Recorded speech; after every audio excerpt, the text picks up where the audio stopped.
शुभ प्रभात। भाग 24। म नै ठिक छु। मैले जे गरेको छु ठिक गरेको छु। I am right. What I have done is right. काम कुरो गर्दा धेरै जाने जस्तो, सोच विचारमा अति नै बुझे यस्तो, त्यसैले म नै ठिक छु। मैले जे गरेको छु ठिक गरेको छु। हावा पानी वातावरण हो नि त उही,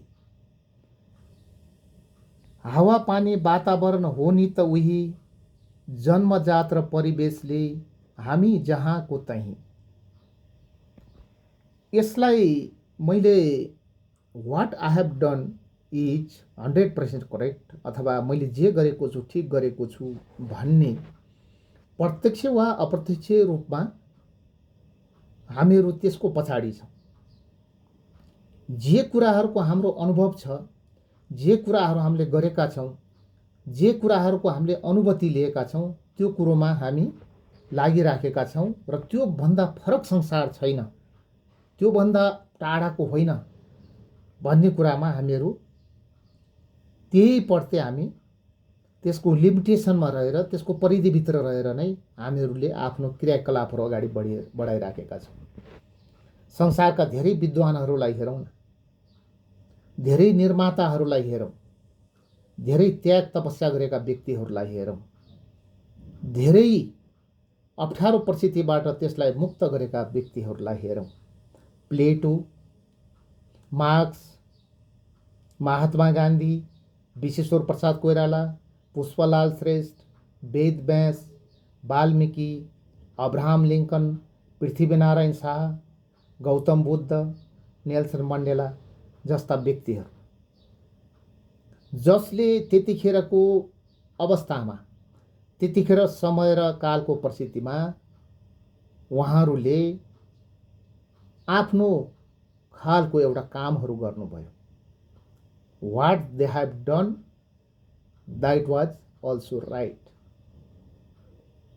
यो हामीहरू जन्मेदेखि त्यसको विकास क्रममा र कुन परिवेशमा हामी जन्मियौँ, कुन समयमा जन्मियौँ, कस्तो किसिमको परिवारमा जन्मियौँ, कस्तो किसिमको धर्म छ, आस्था छ, कस्तो किसिमको संस्कृति छ, ती कुराहरूलाई हामीले शाश्वत सत्यको रूपमा लिएर अगाडि बढेका हुन्छौँ।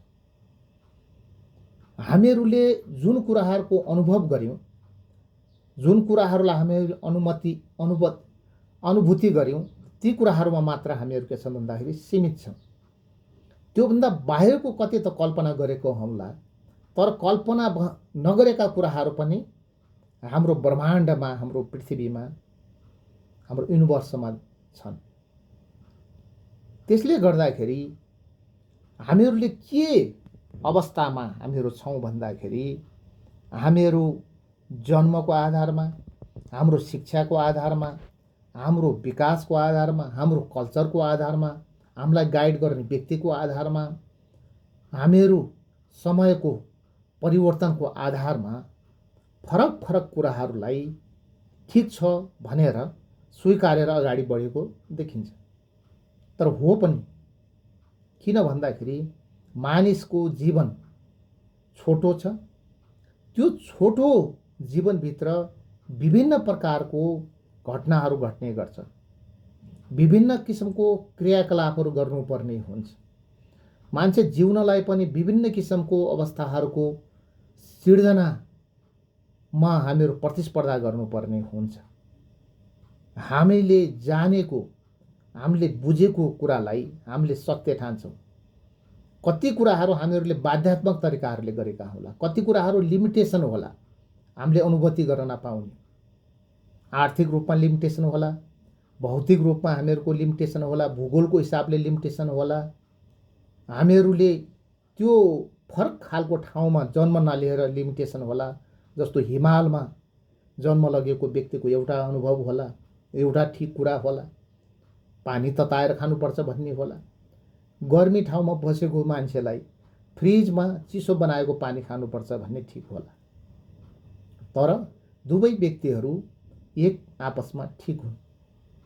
जुन व्यक्ति नदीको छेउमा उसलाई पौडी खेल्न जीवनभर आउला, जुन व्यक्तिले नदीभन्दा टाढा भएको एउटा मुहानबाट पानी लिएर खाने व्यक्तिलाई पौडी खेल्ने भन्ने कुरो जीवनभर नआउला।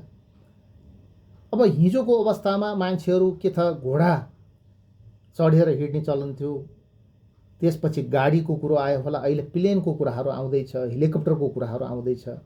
त्यसले गर्दाखेरि विकास क्रममा विभिन्न किसिमको परिवर्तन हुन्छ, त्यो त्यतिखेरको लागि ठिक नै हुन्छ। जुन किसिमको मानिसले अवसर पाउँछ, अवसर पाएपछि त्यो अवसरलाई क्याच गर्नको लागि त्यतिखेर अवस्था त्यो पनि ठिक हुन्छ। जस्तो सुरुमा हामीहरूको बाल्यकालमा मैले अनुभूति गरेको कुरा के भन्दाखेरि हामीहरूले एउटा काठको पार्टीमा त्यो काठको जलेको कोयाबाट अङ्गारबाट पिसेर त्यसलाई मस्याएर खरीले लेख्ने चलन हुन्थ्यो। ढुङ्गा हुन्थ्यो, ढुङ्गा खाने हुन्थ्यो, जसले सेतो लेख्थ्यो। त्यो त्यतिखेर ठिक थियो र त्यो सत्य थियो। अहिले विकास हुँदै जाँदाखेरि अहिले के त भन्दाखेरि हामीहरूले ब्ल्याक बोर्डमा इङ्क मेटिने खालको कुराहरूबाट लेख्दा पनि ठिक छ। अहिले आएर अटोमेटिकल्ली भर्चुअल तरिकाले लेख्ने अवस्था आयो, त्यो पनि ठिक छ। मैले यसमा जोड्न खोजेको कुरा के भन्दाखेरि समय, परिस्थिति, मान्छेको जन्म, मान्छेको कल्चर, मान्छेको उमेर, मान्छेको लिङ्ग, मान्छेको वेशभूषा, मान्छेको रहनसहन, सबै कुराहरूले गर्दा फरक फरक खालका विद्वानहरू पनि, फरक फरक आइडियोलोजी भएका विद्वानहरूको भनाइहरू पनि त्यतिखेरको अवस्थामा समय सापेक्ष तरिकाले अगाडि बढेको देखिन्छ र ती कुराहरू धेरै हदसम्म ठिक पनि हुन्छन्।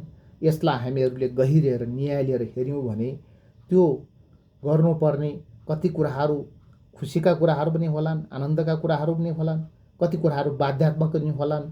त्यसले गर्दाखेरि हामीहरू एउटा बाउन्ड्रीभन्दा बाहिर गएर हामीहरूले ती कुराहरूलाई सोच्न सक्यौँ भने यो अवस्था यस्तो भएको कारणले यो भएको हो भन्ने कुरो हामीहरूले कल्पना गर्न सक्यौँ भने यी कुराहरूलाई हामीहरूले सहज रूपमा लिन्छौँ र हामीले सोचेको सत्यभन्दा फरक सत्य पनि रहेछ, जसलाई हामीले अनुभव पनि गर्न पाएका छैनौँ र त्यसको अनुभूति पनि लिन पाएका छैनौँ।